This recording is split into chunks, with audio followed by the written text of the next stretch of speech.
We are going to continue our series on The Bible Explains, Part 262.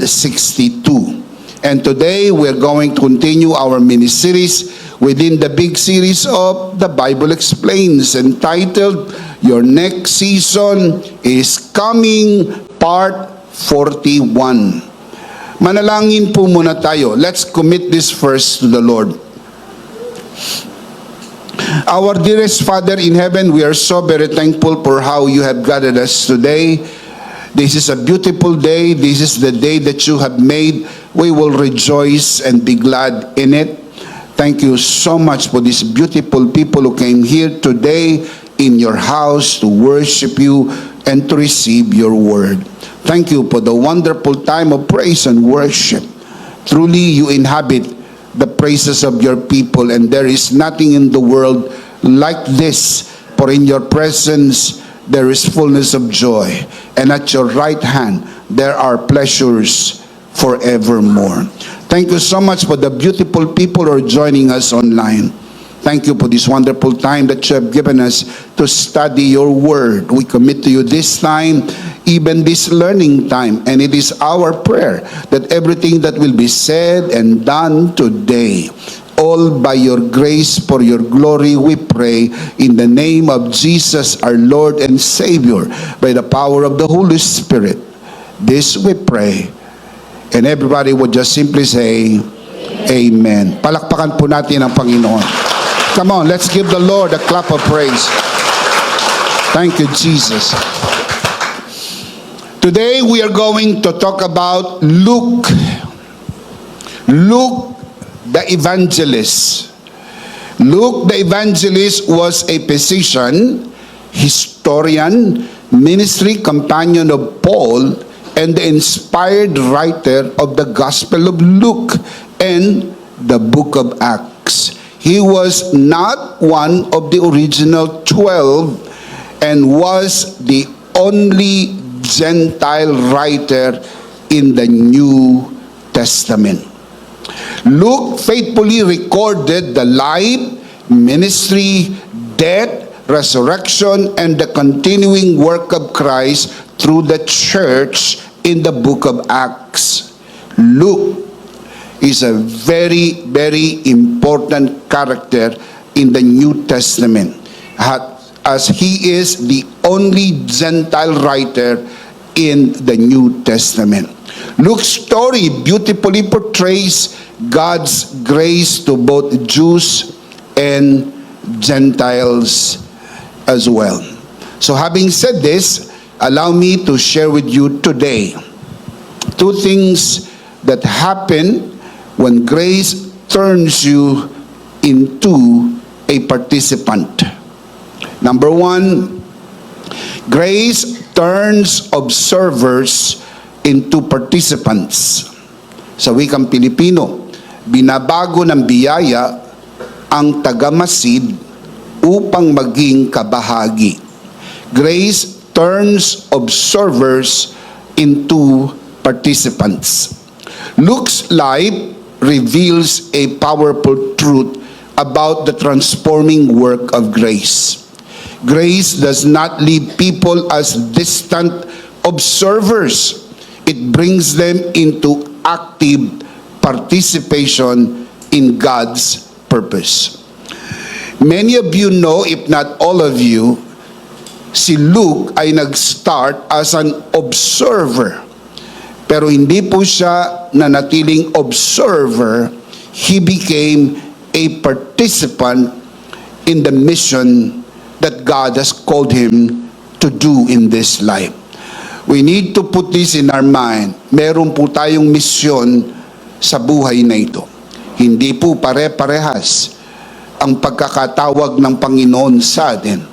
But you have to find out your calling, your mission, and do it as you participate in the mission that God has for all of us collectively as the body of Christ.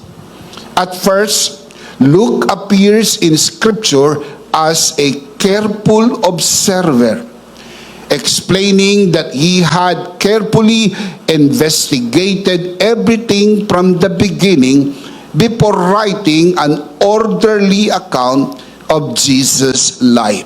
I'm going to show you the scripture for you to understand na si Luke nag-start pong observer, not just an ordinary observer, he even called himself as an investigator and carefully investigated everything and writing everything orderly. Let's look at the verse. Luke chapter 1, verse 1, following verses.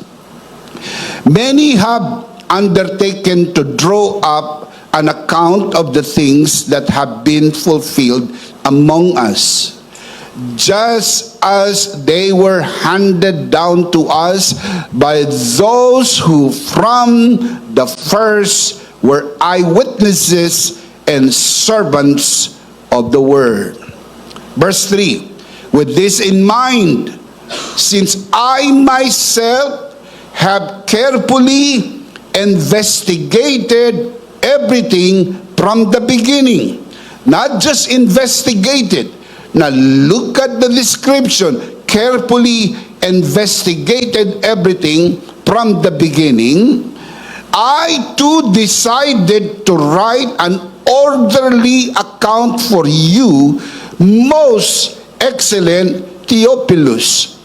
Ang Book of Luke ay isinulat niya particularly to most excellent Theophilus. Sino ito?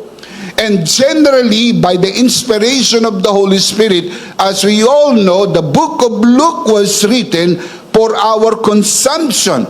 Because it was inspired by the Holy Spirit, it was written for us as well. But particularly, it was written for Theophilus. Sino si Theophilus? Ang sabi po ng mga Bible historian and Bible scholar, si Theophilus ay isang Roman official. Dahil ginamit po yung title, most excellent. Kumbaga sa panahon natin, ang tawag doon, honorable, most excellent. Ginamit din po ang title na ito, mababasa niyo po sa Biblia, in reference to Felix.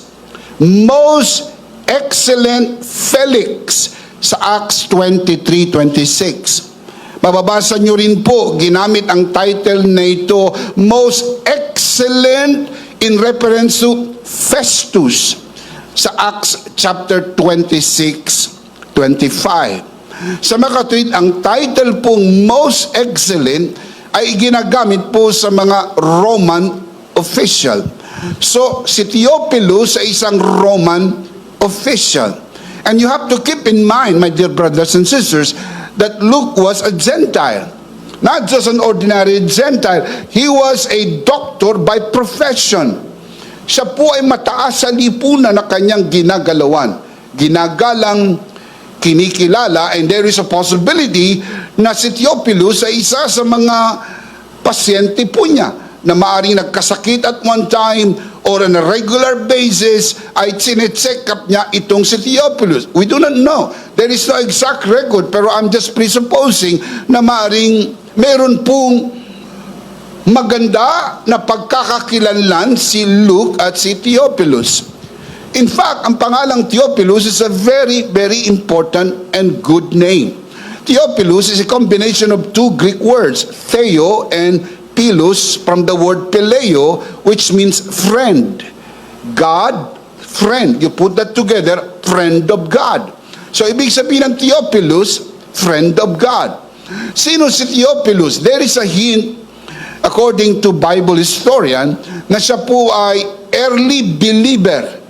Nagsisimula palang maniwala sa mga bagay-bagay na kanya nang naririnig tungkol sa ating Panginoong Jesucristo. So siya po'y nag-imbestiga, siya po'y nagsulat para po kay Theophilus upang ang anumang mga kaalaman po niya ay madagdagan pa tungkol sa Panginoong Jesucristo. How do we know that for sure? Let's look at verse 4. So that, this is the purpose of the writing, so that you, referring to Theophilus, he was talking to Theophilus, so that you, Theophilus, may know the certainty of the things you have been taught. Naturuan na si Theophilus. Maaaring naka-attend siya ng Bible study, naka-attend siya ng mga preliminaries, pero kailangan niya pang lumago sa kaalaman, madagdagan ang kanyang knowledge ng mayroong certainty.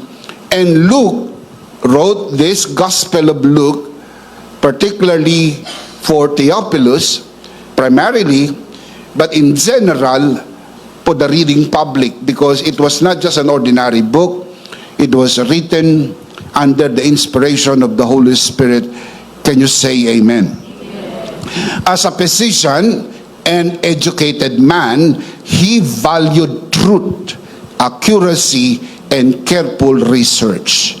Yet God's grace did not leave him merely as a historian, recording events from a distance. Wonderful as it is, in time, sa tamang panahon, grace moved him from an observer to a participant in God's mission. Remember, ang series po natin ay tungkol sa one season to another season. Si Luke ay nag-start sa season as a historian, investigator, a writer.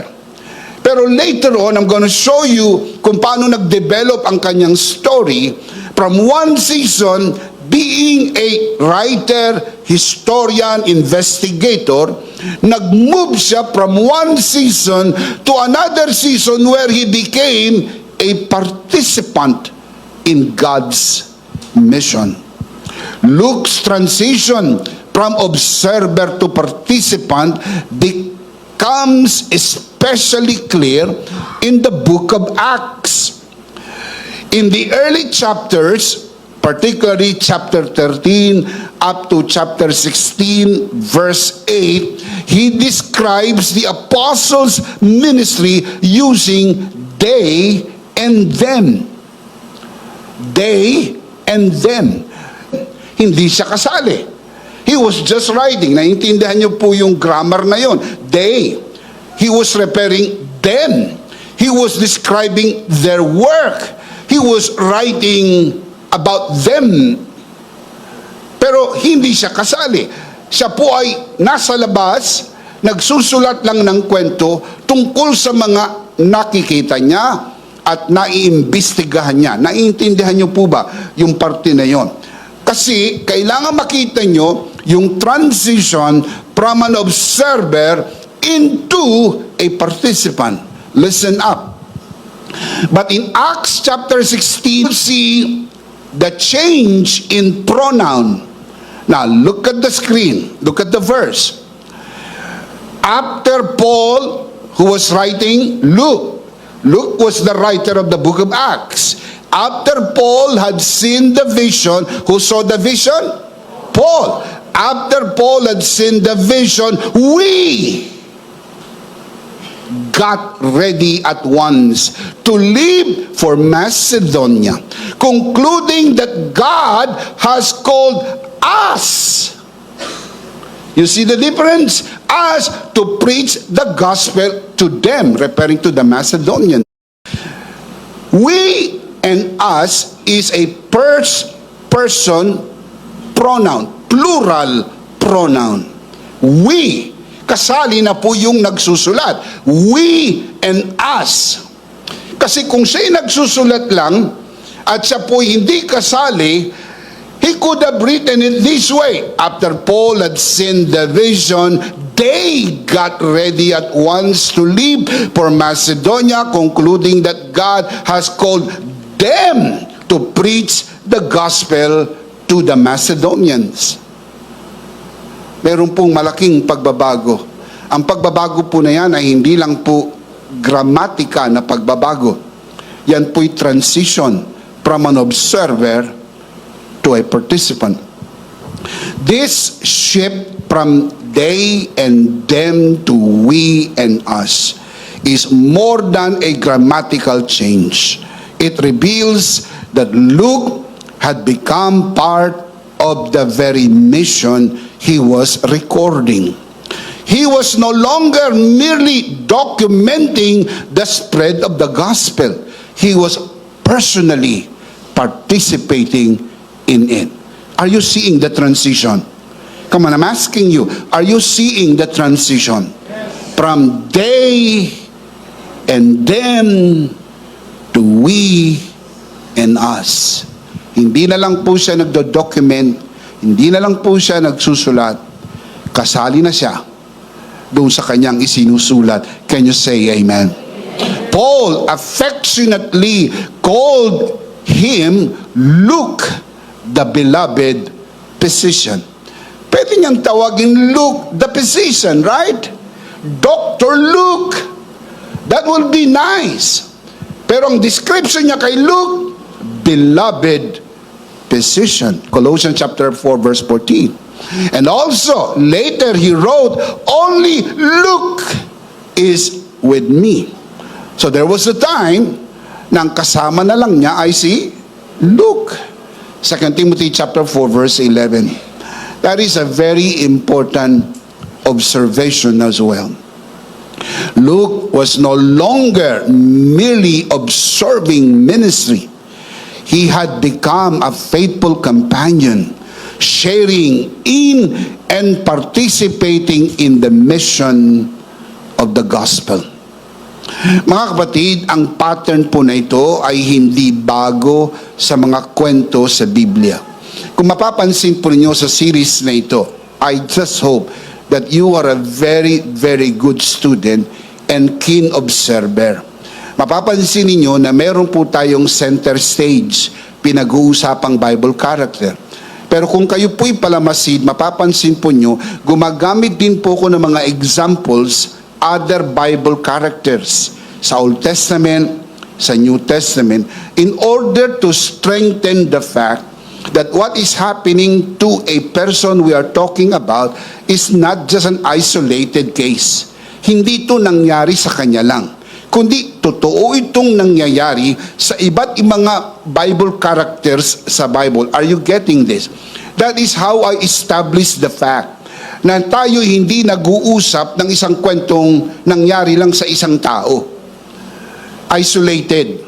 Nag-uusap tayo sa kwentong totoong nangyayari sa lahat ng mga Bible characters where we can read from the Old Testament pages as well as in the New Testament pages, so we can begin to form an idea na what we are talking about is the universal teaching of the Bible. Are you getting this?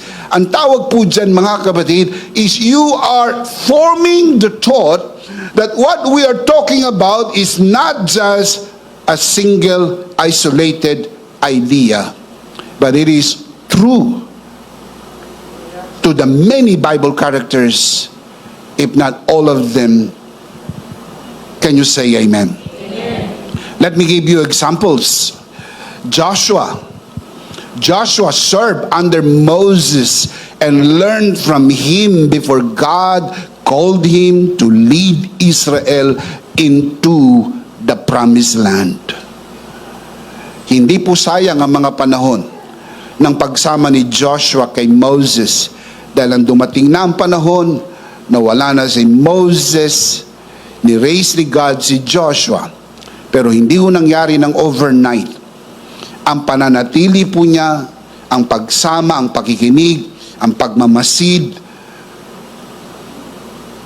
at ang pagmamanman sa mga pangyayari ay bahagi po ng preparation hanggang sa dumating po yung participation. It is very true with Joshua. Also true with Elisha.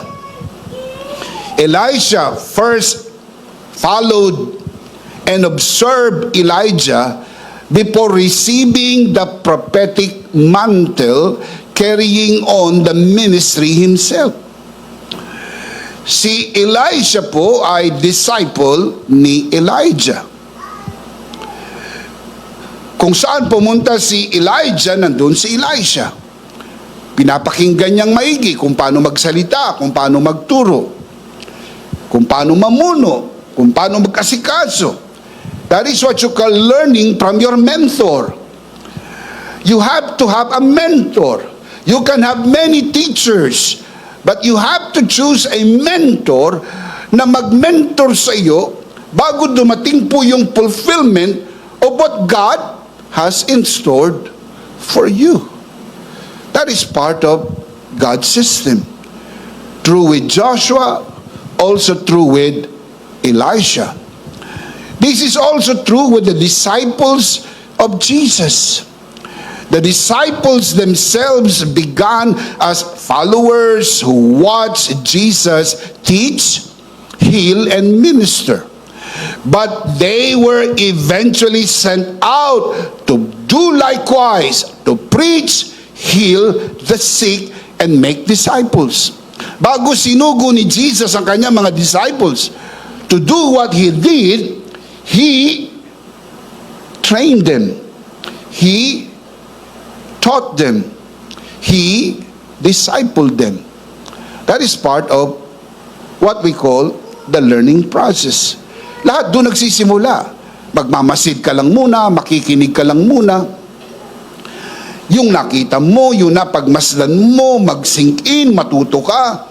And then you begin to participate, and part of the preparation for what God has called you to do in this life.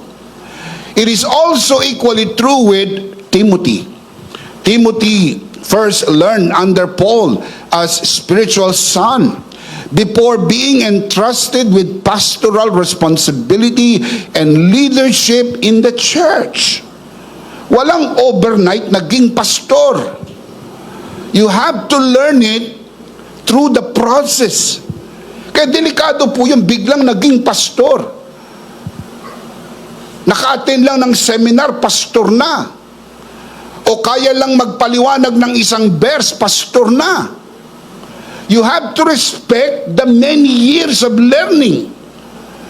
Kailangan po yung pagkakatuto, hindi lamang po sa loob ng paaralan, kundi sa tinatawag na paaralan ng buhay, kung saan aktual mong natututunan.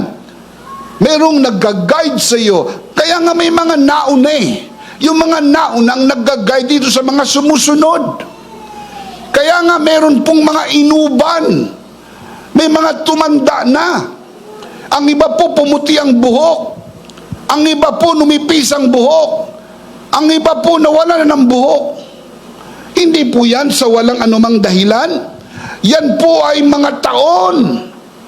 Mga taon ang kanilang ipinaglingkod, and they learn so much in the ministry. And what a privilege indeed to sit down with these people, learn from them through mentorship, and you can get from them as many thoughts and learning as you can. Mga kapatid, that is very, very biblical. Si Luke nag-start lang as an observer. And can you imagine, he ended up writing 2 books of the New Testament. The book of Luke, the Gospel of Luke, and also the book of Acts. Powerful story. In each case, Joshua, Elijah, the disciples, and Timothy, observation became preparation for participation. 3 words I want you to remember: observation, preparation, participation. Hindi po overnight ang participation.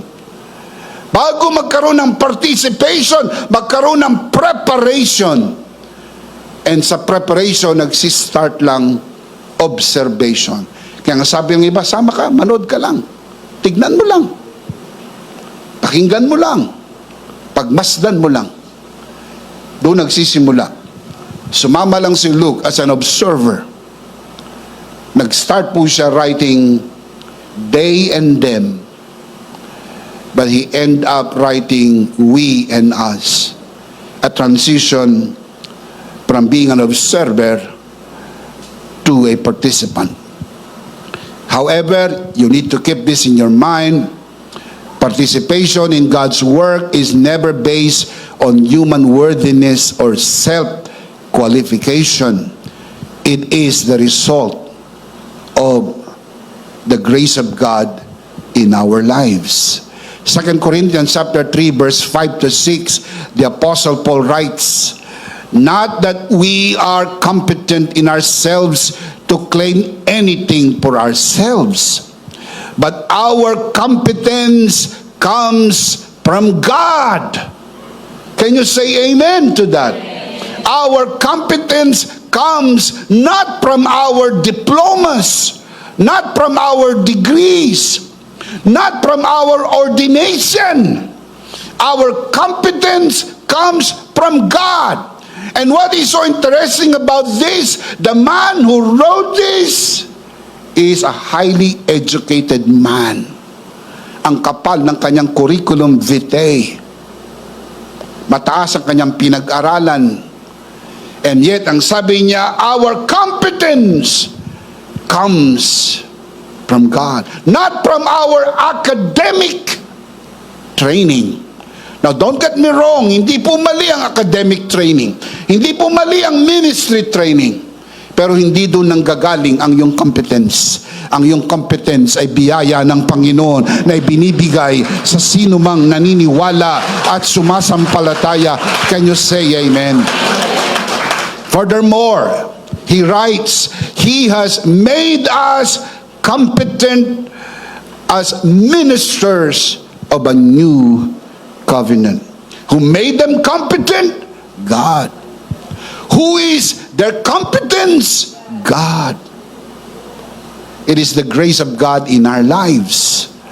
Colossians chapter 1 verse 12, he further writes, giving joyful thanks to the Father, who, referring to the Father who has qualified you to share in the inheritance of the saints in the kingdom of light. Who qualified us? God. Hindi po self-qualification. Hindi po self-worthiness.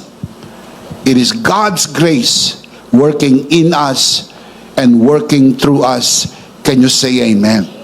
That is why the Apostle Paul writes, 1 Corinthians 15:10, by the grace of God I am what I am, and His grace to me was not without effect. No, I work harder than all of them, yet not I, not my education, not my training, not my degrees, not my ordination, yet not I, but the grace of God that was with me. If you believe that, say amen. Palakpakan natin ang Panginoon. Praise God. Praise God. Practically speaking, many believers remain observers of spiritual things. Many today remain observers of spiritual things. They attend church service, listen to sermons, read scripture, and admire what God is doing through others. Laglag pa nga, luwa ang mata, hangang-hanga sila sa ginagawa ng Panginoon sa buhay ng mga tao na ginagamit ng Panginoon. Hanggang doon na lang. Umaattend din naman sila, nakikinig ng sermon, nagbabasa rin ng Biblia paminsan-minsan, bilib na bilib sa mga pastor at mga ministro na ginagamit ng Panginoon mightily in the kingdom of God. While these are valuable, they were never meant to replace personal participation. Bagaman magaganda po yung nabanggit kong yaon, pero hindi po yun pwedeng pamalit sa ikaw mismo ay kasali. Hindi ka nakatayo at nagmamasid lang. Kumbaga, kabiro ang sinasabi nila, hindi ka taga-tayuman, tayo ka lang ng tayo. At hindi ka rin taga-tanawan, tanaw ka ng tanaw. At isama ko na rin, hindi ka rin taga-lingunan, lingon ka lang ng lingon. kasali tayo sa gawain ng Panginoon. Come on, kasali tayo sa gawain ng Panginoon. Malakas na palakpakan. May kasamang hiyawan. Praise God. Praise God. God's word was given not merely to inform, but to transform. As James writes, do not merely listen to the word, do what it says. James chapter 1 verse 22, grace moves us from knowing the truth to living it. Marami alam lang ang katotohanan, pero hindi ipinamumuhay. Dapat abutin ang mundo, sasagot yan, amen! Pero gumagawa ka ba ng paraan para magawa ito? Nagbibigay ka ba ng matapat? Nananalangin ka ba? At tumutulong ka ba upang magawa ito? Ang alamin ng katotohanan na isang bagay, ang ipamuhay ito ay kakaibang bagay. Luke's journey reminds us that we may begin as observers, but by God's grace become faithful participants in His mission. Luke, the historian, became a missionary. Remember the words, we and us. We got ready. We believe God has called us. Not only He remained as historian, He became a missionary. The researcher became a fellow worker. Grace moved him from recording the work of Christ to participating in the work of Christ. Can you say amen? Number one, grace turns observers into participants. Number two, I'm starting to close. Grace turns knowledge into action. Sa wikang Pilipino, binabago ng biyaya ang kaalaman tungo sa pagkilos. Maraming mga taong maraming alam. Naturally, pag matagal ka ng Kristiyano, siguro marami ka na ring alam. Marami kang alam na verse, marami ka ng sermon na narinig. Just imagine kung 10 taong ka ng Kristiyano, napakaraming sermon mo nang narinig. Daming conferences, daming Bible study. Pero ito po ba mga kaalaman na ito ay nadala sa aksyon? Now look at your life right now. Salaminin mo ang iyong buhay. Humarap ka sa salamin. Sa dami pa ng alam ko, dahil matagal ka ng Christian. Yung iba sa inyo, young people pa. Yung iba po sa inyo, lumaki na sa Christian family. Pinanganak kayo, Kristiyano na, mga magulang nyo. Yung iba naman sa inyo, na-convert at very young age. Teenager kayo, young people kayo. Ngayon, lolo na kayo, lola na kayo. Ang tagal na. 40 years, 50 years. Ang dami ng accumulation of knowledge. Ang dami mo ng kabisadong verse. Pero ang question, ito ba ay humantong sa pagkilos? Luke's life remains and even reminds us that grace was never meant to remain as information in the mind, but to become transformation in life. Ang anumang kaalaman na hindi nakakapagpabago ng buhay ay walang kabuluhang kaalaman. Tanungin ko lang po kayo, nung matutunan nyo pong magsulat, magbasa at magbilang, nagbago po ba ang takbo ng iyong buhay? Sa makatwid, ang kaalamang natural ay nakakapagpabago ng buhay. Nung natuto ka mag-computer, nung matuto kang maggamit ng mga modernong teknolohiya, nakapagpabago po ba ito ng takbo ng iyong buhay? Yung mga bagay na mahirap dati, gumaang ngayon. Yung mga tinatrabaho po ba ng 10 tao ay kaya nang gawin ng 1 tao ngayon? Sa makatwid, iba na. ang panahon ngayon, modernong panahon. Kaya nga may mga iba na lay off dahil naging obsolete ang kanilang kaalaman, lalo na nang pumasok po yung AI. Nang pumasok po ang AI sa modern world, ang laki ng pinagbago ng mundo. Yung mga trabaho na ginagawa dati ng mga tao, ngayon computer na lang ang gumagawa. Imagine, 5 years from now, 10 years from now, ang mag-oopera po, mga robot na lang. Ang magtatanggol na lang po doon sa impeachment, mga robot na lang. Hindi na mga abogado, mga pinrogram na lang po ng mga lawyers so they can just easily depend. Bago papuntahin yung robot, ipoprogram na lang. Lahat ng mga possible objection, lahat ng mga possible question, input ng input, sila na. Yung mga teacher, AI na lang. 20 years from now, imagine ninyo, baka hindi naabuti ng iba sa inyo, 20 years from now. Imagine po ninyo mga kapatid. Yan po ay natural na kaalaman. Yan po ay technical na kaalaman. Modernong kaalaman. Kayang baguhin ang buhay ng tao. Higit sa lahat, mas makapangyarihan ang kaalamang espiritual, ang kaalaman ng biyaya ng Diyos sa pamagitan ng tinapos na gawa ni Kristo. Kaya matay mong isipin, natanggap mong spiritual na kaalaman, tapos hindi nagbago ang buhay mo.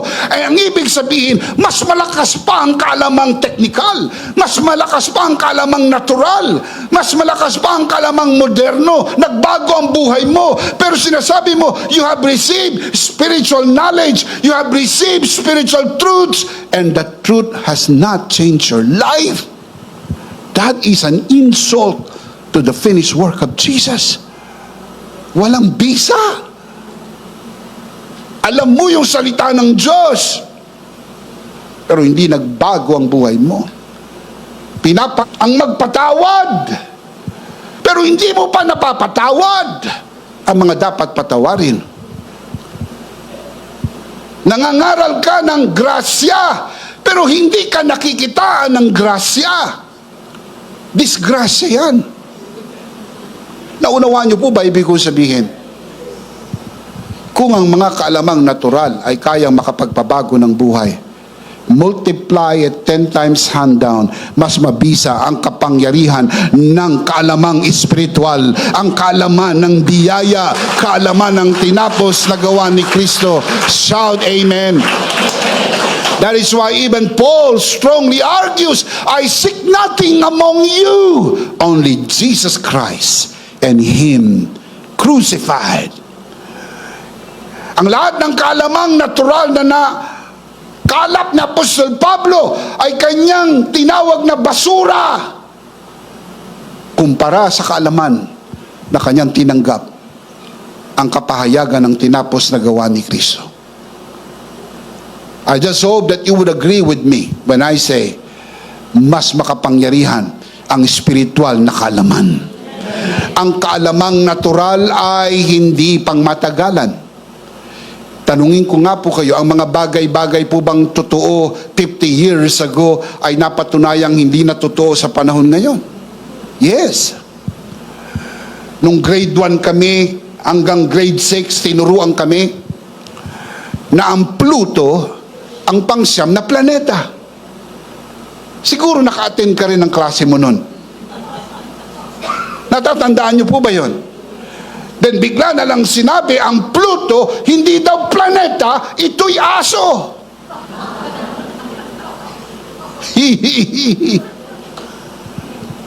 They just said, Pluto is not a planet.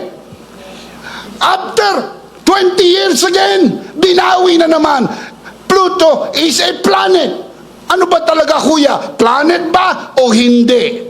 Sabi nila nung una, planet. Sabi hindi. Ngayon, binago na. Planet na uli. Mga kapatid, pabago-bago ang siyensya. Pabago-bago ang kaalaman ng matematika. Medisina. Mga gamot nung unang panahon, iba na ang gamot sa panahon ngayon.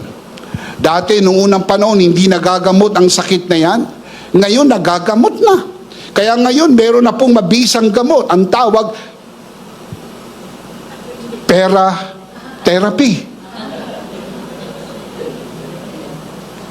Kapag hindi nagagalaw, pahawakan mo ng pera, nagagalaw.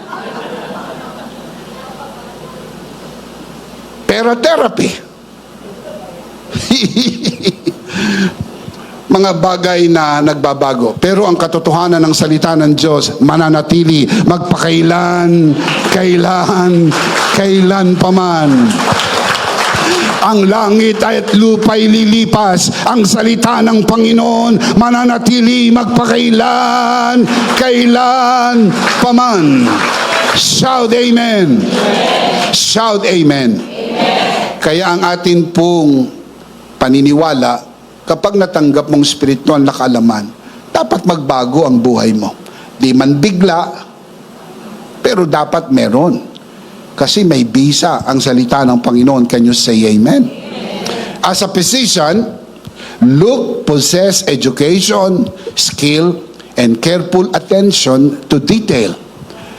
Qualities clearly reflect in his gospel and in the book of Acts. Dahil alam niyo po, mga highly educated people, mga detailed people yan. Talagang, lalo yung mga writers, mga historian, napaka-particular nila ng pagsulat. Yung pong mga meticulous o mga succinct, kung tawagin, talagang mga details, kasi sila po ay highly educated people. Ang doktor, isipin po ninyo, ang mga kursong pinag-aaralan po niya, yung physiology, different parts of the body and the system and the function. Kaya hindi basta-basta magre-reseta ka. Baka mamaya, ginagamot mo yung sakit na ito, pineperwisyo na yung atay. Pineperwisyo na yung ibang parte ng katawan mo, sapagkat kinakailangan po nila ang pag-aaral. It's very important. Kung ganyang katotoo yan sa mga bagay-bagay na metikulosong kaalaman ng mundo, lalo tigit sa kaalamang espiritual. Grace turned his knowledge into action as he faithfully served Christ and participated in his mission. Nagkaroon ng transition sa buhay ni Luke from being observer into a participant. Luke's writings reveal more than historical accuracy, they reveal the compassionate heart of Jesus. Ang pagsulat ng kwento ni Luke ay ipinotray niya hindi lang yung accuracy ng storya, pero napakaingat po niya na naiportray niya sa kanyang writing the heart of Jesus, the compassion of Jesus towards the people. Interesting. More than any other gospel writer, referring to Mark, Matthew, and John, more than any other gospel writer, Luke highlights Christ's grace toward the poor, the sick, women, children, sinners, Samaritans, special mention, foreigners, referring to Gentiles, and the marginalized. Ano po yung marginalized? Ito po yung mga taong nasa laylayan ng lipunan. Sila po yung mga walang pumapansin, sila po yung pinakamahihirap, poorest of the poor. Sila po yung tinatawag na marginalized. Sila po yung nasa baba, hirap na hirap. Pinotray ni Luke sa kanyang writing na si Jesus is so compassionate na meron siyang puso sa mga tao na ito. In fact, kung kayo palamasin, Gospel reminds us that Jesus came to seek and save who? The lost. Who wrote that? Luke 19 verse 10. The Son of Man, referring to Jesus, the Son of Man came to seek and save the lost, the marginalized, the poor, the sick. the Samaritans, the foreigners, the Gentiles, these people in the lowest of the low, poorest of the poor. Luke understood that the heart of the gospel is the gracious Savior who sinners. Yun ang goal ni Luke sa pagsulat. Hindi lang maging accurate sa detail ng story, pero maiportray niya ng maliwanag sa kanyang pagsulat na si Jesus, a very compassionate Savior. In fact, merong mga special features itong book of Luke. Let me share with you some of the special feature of the book of Luke. Number one, only Luke records the beloved parable of the Good Samaritan. Sa book of Luke nyo lang mababasa ang parable of the Good Samaritan. Kung kayo palamasid, may mga parables that you can read in Matthew, Mark, Luke, and John. Binanggit din ni Matthew, binanggit din ni Mark, binanggit din ni Luke, binanggit din ni John. May mga parables. But this one, only Luke records the beloved parable of the Good Samaritan, demonstrating that genuine love crosses racial, cultural, and religious barriers. Meron pong barriers between the Jews and the Samaritans. Hindi yung nag-uusap yan. Kaya nga laglagang luwa ang mata ng mga alagad nang makita nilang nakipag-usap si Jesus sa babaeng Samaritana. Under two counts. Una, Samaritana na. Pangalawa, babae pa. Hindi nakikipag-usap ang lalaki sa babae sa public. They don't talk. Hindi nakikipag-usap ang Jew sa Samaritan. And can you imagine, not only a Samaritan, but also a woman, Samaritan woman. Jesus was talking. Who wrote that? Luke. In order to portray the very important story of this parable of the Good Samaritan. That's a very important. Is only Luke revealing the Father's extravagant grace toward repentant sinners. Book of John, only in the book of Luke. Highlighting the feature of the book of Luke. Sapagkat yun ang kanyang goal, ng kanyang mga mambabasa. Pag nagsulat po kayo, nasa isip ninyo kung sino babasa.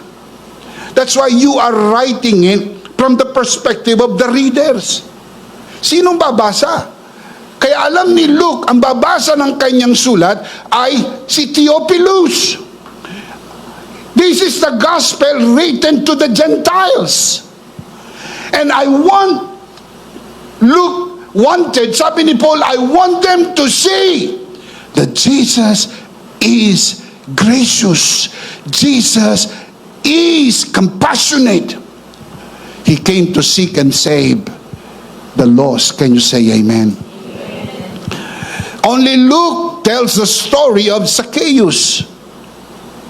You cannot read the story of Zacchaeus in Matthew. Dapat si Matthew ang magsulat ng story ni Zacchaeus dahil pareha silang tax collector. But you cannot read the story of Zacchaeus in the book of Matthew, not in the book of Mark, not in the book of John, only in the book of Luke. Kasi po si Zacchaeus ay outcast. Mayaman pero outcast. Dahil siya po ay treated as worst sinner. The despised tax collector whom Jesus welcomed before his life was changed. You know the story very well. Only Luke records the story of the repentant thief on the cross and the promise Jesus gave him, today you will be with me in paradise. Mga kapatid, I can give you more. Pero pinili ko po itong apat na ito para mailarawan ko po sa inyo. Na Luke was a purposeful writer. If you want to become a good writer, you have to write purposefully. You cannot write for everybody. You simply cannot do that. You have to write with the audience in mind.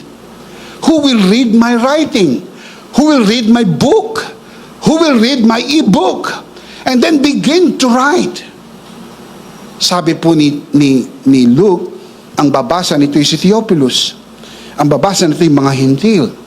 Kailangan maiportray ko sa kanila ang isang pagsulat, maliwanag pa sa sikat ng araw, walang tinatangi ang Panginoon. Ang pinakamakasalanan ay tatanggapin ng Panginoon. Ang pinakadukha ay tatanggapin ng Panginoon. Ang pinakamarumi ay tatanggapin ng Panginoon. Come on, give Him praise! That is what the gospel is all about. He came to seek and save the lost. Beautiful story, isn't it? Can you say amen? Practically speaking, many believers know the Bible well, but struggle to reflect Christ's compassion in daily life. Daming alam na verse, pero walang ramdam na awa sa mga dapat kaawaan, sa mga dapat tulungan. At meron ka namang maitutulong, mabuti na lang kung wala. Meron kang mayaabot, buti na lang kung wala. Pero kung meron, ramdam mo ang awa, ang compassion. What is compassion? Grace in action. You wanna see grace in action? Compassion. That's why the Bible says, and Jesus looked at the crowd and He saw them with compassion. They were like sheep without a shepherd. Sila yung mga tupang walang mga pastol. Punong-puno ng awa. Many believers today, they know their Bible well, but struggle to reflect Christ's compassion on a daily life. It is possible to know sound doctrine and faithfully attend church while remaining impatient, critical, or uncaring toward others. Pwede yun. Nagsisimba ka linggo-linggo, marami kang alam na verse, pero napaka-impatient, napaka-critical, wala ka nang binanggit na magandang bagay, puro na lang paninira. Wala ka nang binanggit na magandang bagay tungkol sa gobyerno, puro na lang kasiraan. For heaven's sake, hindi perpekto ang gobyerno na ito, hindi perpekto ang nakaraan, at hindi rin magiging perpekto ang susunod na gobyerno pagkatapos nito. Merong lakas, merong kahinaan, may nagawang mabuti, merong nagawang hindi maganda. Pero just imagine, may mga tao na tinatawag na mga Kristiyano, may mga alam na mga verses sa Bible, pero they never even talk one good thing that this government has done. I'm sure meron din naman siguro. At dapat punahin ang kamalian, pero dapat din purihin ang tama. Sapagkat naniniwala po ako, that is what fairness is all about. Maraming mga taong alam ang verse, nagsisimba, kung ano nung ginagawa, pero walang compassion, very impatient. Gusto nila, now na, ngayon na. Samantalang kailangan ng sapat na panahon. And we just need to respect what we call time. Because the Bible says, God makes everything beautiful in its time. You have to learn to respect time. Igalang mo ang oras at panahon. Sapagkat sa tamang panahon, pinapaganda ng Panginoon ang lahat ng bagay. Paul reminds us, knowledge pops up while love builds up. 1 Corinthians 8:1. True biblical knowledge is seen when it is expressed through love and compassion. We call it grace in action. Yun ang tunay. Hindi lang po maraming alam, kung hindi mayroon pong pusong mapagmahal, pusong maawain, pusong mapanalanginin, na idinudulog sa Panginoon hindi lang ang kanyang kahilingan, kundi pati kahilingan ng mga tao Pati yung mga taong humihingi ng panalangin ay idinadaing mo sa Panginoon, sapagkat ramdam mo. Tulad ni Jesus, ipinanalangin niya ang kanyang mga alagad, ipinanalangin niya ang mga tao. And we must do likewise. Pray for your family. Pray for your friends. Pray for the people whom you know. Pray for your pastors. Pray. Pray for the sick. May kamag-anak kayong may sakit, may kakilala kayong may sakit. Meron kayong membrong may sakit. Meron kayong mga kakilalang may sakit. Pray with them. Not only pray for, but also with them. Encourage them. Let us pray. I can pray for you, but I want you to pray with me. We can pray together. We can agree together. Di ba may verse sa Bible, dalawa man o tatlo nagkatipon sa kanyang pangalan, nandun siya sa ating kalagitnaan. Di ba meron ding verse sa Bible, kung dalawa sa inyo magkaisa ng kahit anong bagay at paniwalaan, ito ibibigay ng Amang sumasalangit. So you begin to believe. I can pray for you. I can. But it is a different thing to say, Bishop, can you pray with me? It's a different thing. Can I call today and let us pray together? Iba yun. Nananalangin ka, nananalangin ako, magkasama tayo. Digitally though, it may be a call. Sa Panginoon, wala naman distansya ang panalangin. Can you say amen? And it's a very, very powerful thing. We can do that to those who are in great need. Iba yung ipanalangin sila, iba yung kasama mong nananalangin sila. So if you can pray with people, may mga kamag-anak kayo, pwede nyong tawagan, at pwede nyong, hindi man kayo makapunta, sobrang layo. Pwede bang mag-video call, pwede bang tumawag at magkaisa tayong manalangin, sapagkat sa Diyos walang imposible. Palakpakan natin si Lord, sa Diyos walang imposible. Amen. James likewise reminds believers that genuine faith always expresses itself through action. James chapter 1 verse 22, do not merely listen to the word and so deceive yourselves. What do we need to do? Do what it says. Kung ano sinabi ng Biblia, gawin mo. Nasa Bible yan. Huwag mong i-argue ang Bible. Huwag ka makipagdebate sa Bible. Yun ang sinabi ng Bible. Don't reason out. Just simply believe. Tulad ng isang bata, maniwala ka lang. Hindi nakikipag-argue ang bata. Naniniwala lang. Yun ang mahalaga. Naniniwala ka. Dahil nangyayari lang ito sa itaas sa kamay ng naniniwala. Palakpakan natin ang Panginoon. Praise God. Like Luke, your next season may not be about learning more about grace, but living it more fully. God can use your knowledge, skills, life experiences as channel of His grace as you serve others and participate in His mission. Walang sayang na kurso. Hindi ko kinakailangan lahat mag-aral sa Bible School para makapaglingkod sa Panginoon. For heaven's sake, no, not at all. Anumang sekular na kursong kinuha ninyo, engineer, doktor, lawyer, accountant, architect, whatever, anuman ang kurso ninyo, computer, huwag niyo sabihin, hindi ko magagamit. Magagamit ninyo yan. Dahil somehow, in this world, you will find people who are in great need of the knowledge you have acquired and use it as a mission to touch the lives of people.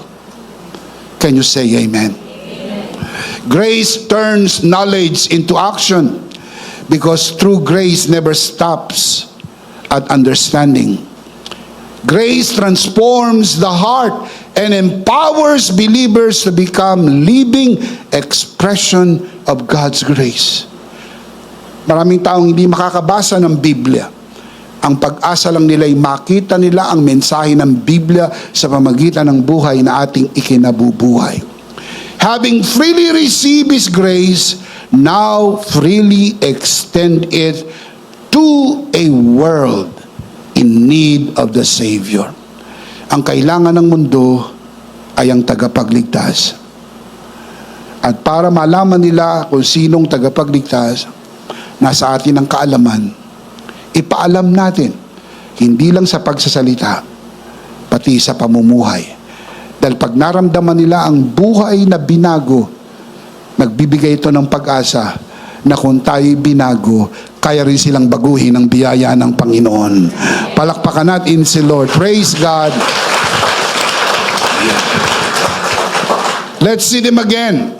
Two things when grace turns you into a participant. Basahin natin malakas, sabay-sabay. Ready?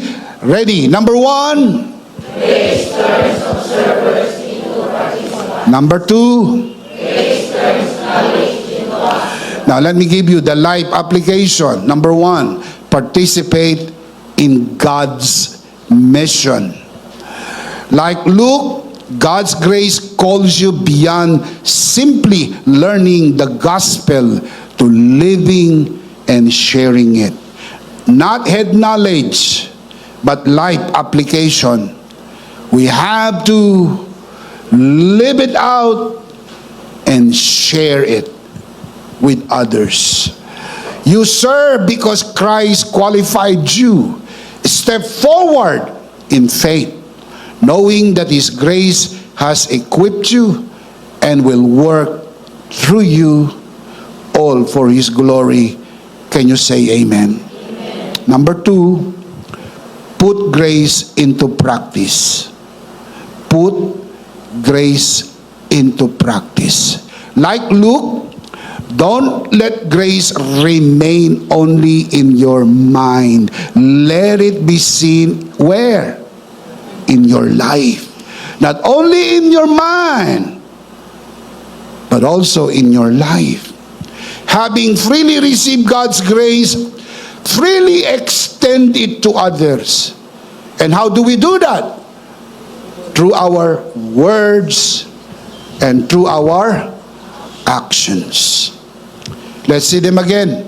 2 life application. We can do this by the grace of God. Ready? Let's read them out loud. Number 1. Participate in God's mission. Number 2.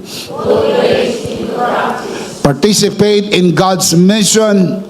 Put grace into practice. We all learned this from the story of Luke. And the big idea is In Christ, my next season is coming. all together. In Christ, my next season is coming. Are you in Christ? Your next season is coming, and your next season is where grace turns you into a participant in God's mission. Of course, we do not want to end this broadcast without giving the opportunity to receive Jesus today and be saved. Before you can participate in God's mission, you have to receive Jesus first. Be saved and be part of God's mission. Hindi aksidenteng napapanood mo ang broadcast na ito. Ngayon ang araw ng kaligtasan at nais kong sumunod ka sa panalangin ng pagtanggap.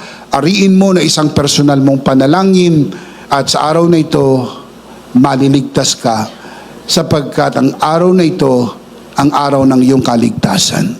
Taas natin ang ating dalawang kamay, ipikit ang mata. Lahat ng narito sa loob ng bulwagan na ito, please, lahat tayo makiisa, taas ang dalawang kamay, ipikit ang mata. Sumunod sa panalangin ng pagtanggap. Samahan po natin ang ating mga bisita na nanonood sa broadcast na ito. Manalangin po tayo. Panginoong Jesus, ako po'y makasalanan. Hindi ko po kayang iligtas ang aking sarili.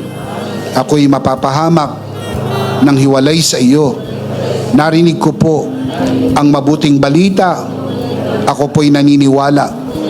Tinatanggap kita sa aking puso bilang aking Panginoon at aking tagapagligtas. Salamat po, pinatawad mo na ang aking mga kasalanan. Isinulat mo na ang aking pangalan sa aklat ng buhay. Sa pangalan ni Jesus. Amen. Ako na lang po mananalangin. Ama, sa oras na ito, itinataas ko po sa harapan ang sino mang sumunod sa panalangin ng pagtanggap sa unang pagkakataon. Sa loob ng bulwagan na ito, lalo na po sa mga nanonood sa broadcast na ito, pinagkakatiwala po namin sila sa iyong kagandahang loob na sila'y lumago sa biyaya at sa bagong natagpuang pananampalataya sa pangalan ng Panginoong Jesus. Tayong lahat ay magsabi ng Amen. Palakpakan si Lord. Amen. Amen. Praise God. Kunin po natin ang ating communion elements, mga kabiyaya, and let's do this together.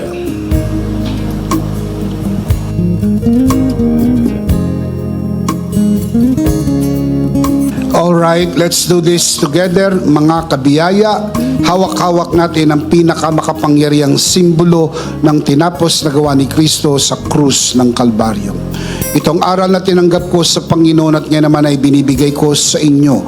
Nang gabing siya'y pagkanuloy dumampot siya ng tinapay, kanyang pinagpirapereso at kanyang sinabi, ito ang aking katawan na pinagpirapereso dahil sa inyo. Gawin nyo to bilang pag-alaala sa akin. Sabay-sabay po natin gawin.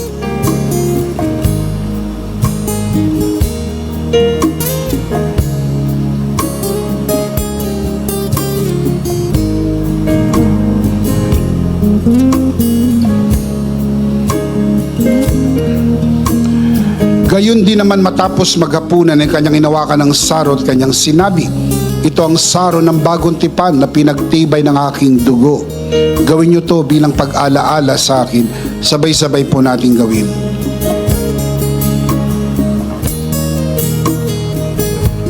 Ate po itaas ang ating dalawang kamay at sumunod po tayo sa panalangin ito ng malakas at mula sa puso. Aming Ama, maraming salamat po sa aming Panginoong Hesukristo.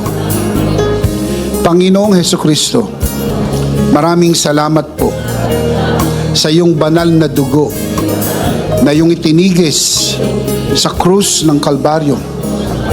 Dahil po dito, lahat ng aming kasalanan ay iyon ang pinatawad. Maraming salamat po sa iyong katawan na nabugbog at nasugatan. Dahil po dito, lahat ng aming sakit ay iyon ang pinagaling. Gaya ng nasusulat, sa iyong mga sugat, ako'y magaling na. Ako'y naniniwala, ako'y magaling na. Aking dinideklara, ako'y magaling na. Ako'y malusog, malakas, masigla, pinagpala, pinaburan, at mabubuhay ng mahaba. Sa pangalan ni Jesus, maraming salamat po, Banal na Espiritu, sa iyong kapahayagan sa mensahe ng biyaya. Sa pangalan ng Panginoong Jesus, Amen. Amen. Palakpakan natin ang Panginoon. Praise God. Isang beses pa, malakas, sabay-sabay. Ano po ang ating big idea? My next season is coming. One more time. In Christ, my next season is coming. Are you in Christ? Your next season is coming. The season where grace turns you into a participant in God's mission. If you believe that, say amen. Of course, before we end this broadcast, let me speak to your heart, you who are watching this broadcast.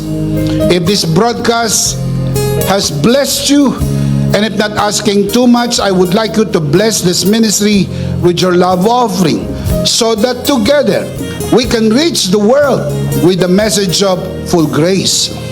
And from the bottom of our hearts here at EMI, we would like to say thank you. for giving to the Lord. We'll see you next Sunday, prayerfully on site, but definitely we'll see you again online. Ako po, si Bishop Emmy, kasama po si Pastora Joe at ang kabuuan ng The Lord's Community and EMI Broadcast. Stay a bit for more announcement. Stay blessed and stay connected. Maraming salamat po. Remember, in Christ, you are forever. Sarito!